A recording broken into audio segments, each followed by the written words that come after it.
Mumbai currency બજારમાં આજે રૂપિયા સામે ડોલરના ભાવમાં નોંધપાત્ર ઉછાળો જોવા મળ્યો હતો.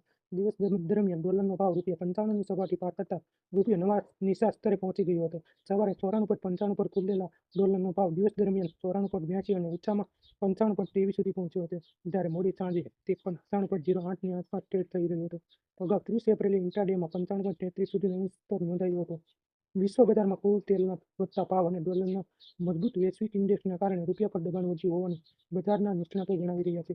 ડોલર ઇન્ડેક્સ આજે 98.97 થી 98.29 વચ્ચે રહીને 98.24 પર સ્થિર રહ્યો હતો. ઉપરાંત ભારતમાં ફોરેન રિઝર્વ ગયા સપ્તાહે 4.82 અબજ ડોલરનો ઘટાડો નોંધાતા પણ રૂપિયામાં નકારાત્મકતા જોવા મળી હતી.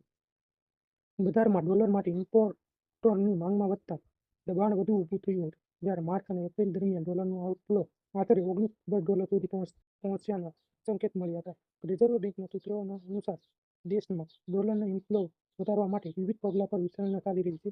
આ વર્ષે અત્યાર સુધીમાં રૂપિયો આશરે 5.50% નબળો પડ્યો હતો. અન્ય કરન્સીઓ સામે રૂપિયાની ચાલ મિશ્ર રહી હતી. બ્રિટન પાઉન્ડ સામે રૂપિયો 15 પૈસા મજબૂત થઈને 128.84 થી રૂપિયો 128 પર વેચી રહ્યો હતો, જ્યારે યુરો સામે રૂપિયો 40 પૈસા નબળો પડીને 111.46 સુધી પહોંચ્યો હતો. જાપાનીઝ યેન સામે રૂપિયો 0.23% મજબૂત થયો હતો, કારણ કે જાપાન સરકાર પોતાની કરન્સીને સપોર્ટ કરવા બજારમાં સક્રિય થઈ હોવાનું કહેવાય છે.